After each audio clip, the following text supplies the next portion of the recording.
Welcome to the Startup Grind.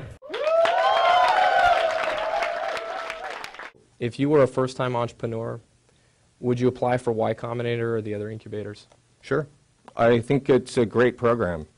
You know, it's probably the it's kind of like the Harvard Business School for startups. I think it provides a great opportunity, especially for people that don't have a network. It's a great place to start.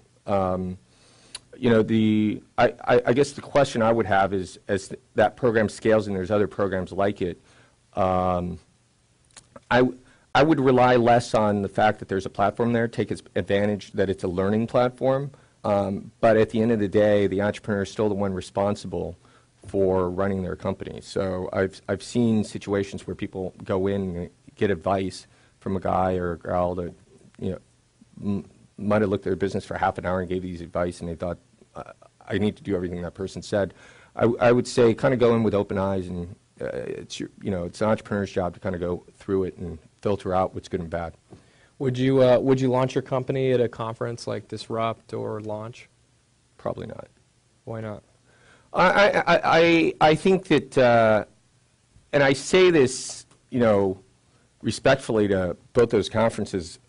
I personally think that when you develop your first product, it's probably wrong when you launch. It's hard. Every entrepreneur thinks that as they're going through it, I figured it all out.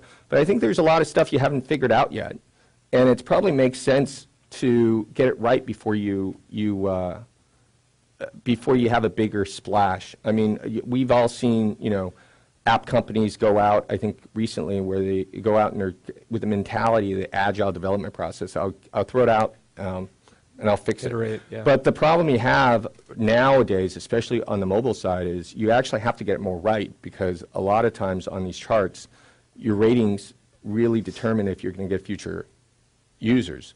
And so I think it's a lot more important to bake your product in front of people that are really your target market. If your target market is the tech crunch disrupt crowd, by all means, probably makes sense.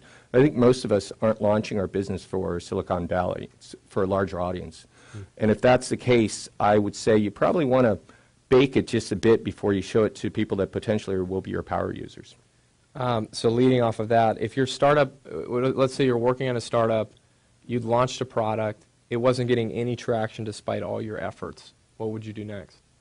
I would look, if you're in a big enough market, I would look and see what things are working in the marketplace and see if you could be a fast follower, or if there's something that where your product has a similarity to something else where you can actually pivot or follow.